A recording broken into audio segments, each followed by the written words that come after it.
आपने मेरी एक बात का जवाब नहीं दिया, जिससे मुझे शिकायत है कि फेथ क्या है और आप फेथ मांगते क्यों हैं मुझसे? आप तो लॉजिकल हैं, आपके पास तो सारे रैशनल्स हैं, आपके पास सारे सबूत हैं, तो आपको फेथ की डिमांड क्यों करते हैं कि भाई तुम सरेंडर कर दो और सवाल मत करो? कोई मजहब सारे सवाल करने की इजाजत नहीं देता है और मना करता है कि ज्यादा सवाल ना करो, बह जाओगे तुम। कमाल यह है कि दुनिया के सारे मजहब सब जानते हैं ये दुनिया कैसे बनी थी, कैसे मिटेगी, मरने के बाद क्या होगा, इनको सब इल्म है। इनको किसी को डायनासोर होते थे पहले ये नहीं पता था, किसी को नहीं पता। किसी भी दुनिया की मजहबी किताब में डायनासोर का जिक्र नहीं है। जिस दुनिया में आप बैठे हैं सर, ये हॉल जो है, ये इलेक्ट्रिसिटी जो है, ये माइक जो है, जिस हवाई जहाज से आप आए थे, वो जिस कार से आप यहां आए हैं, ये सब उन लोगों की बनाई हुई है जिन्होंने सवाल किए थे।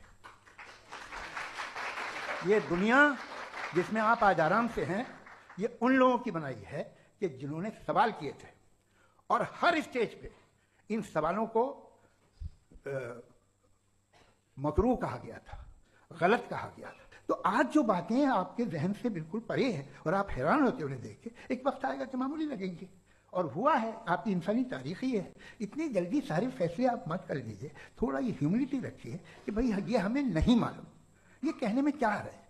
ये यूनिवर्स कहाँ तक फैली, ये कब से है और कब तक रहेगी, हमें नहीं मालूम। आपने फैसला कर लिया कब बनी। ये आपके हिसाब से कोई 14 बिलियन ईयर बनी जो समझा जाता है। उससे पहले हजारों करोड़ों अरबों साल तक खुदा बैठा क्या कर रहा था? खामोश बैठा था, ऐसे ही जमाइयां ले रहा था।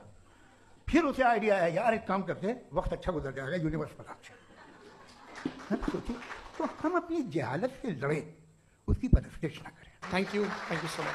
तर्कों की श्रृंखला में राउंड 2 के लिए मुफ्ती साहब को आमंत्रित कर रहा हूँ। शुक्रिया। जनाब जावेद अख्तर साहब कई मर्तबा दोहरा रहे हैं कि फेथ का मतलब बताइए, फेथ का मतलब बताइए। मैंने बता दिया, फेथ सही भी होता है, गलत भी होता है। और आज हम फेथ पे बात नहीं कर रहे, हम ट्रुथ और डज गॉड एग्जिस्ट पे बात कर रहे हैं।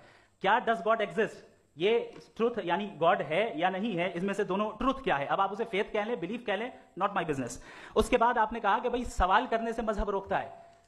मैं कहता हूं जो रोकता है वो रोकता होगा, मैं नहीं रोकता, बल्कि सवाल करें, सवाल करना चाहिए। सवाल कर करके तो हम आगे बढ़ते हैं, तरक्की करते हैं, और इसीलिए मैं आज यहां पे आया हूं। लेकिन सवाल सिर्फ खुदा से नहीं होगा, आपसे भी होगा। सवाल एथिज्म से भी होगा, सवाल सिर्फ मजहब से नहीं होगा, सबसे होगा। और आज मैं सवाल करूंगा और उम्मीद है कि आप जवाब देंगे। अभी तक आपने वैसे कॉन्टिंजेंसी आर्गुमेंट का कोई जवाब नहीं दिया।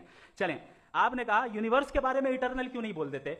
ये चूंकि लॉजिकली पॉसिबल ही नहीं है कि यूनिवर्स इटर्नल हो। यूनिवर्स एक कॉन्टिंजेंट चीज है जो टाइम एंड स्पेस के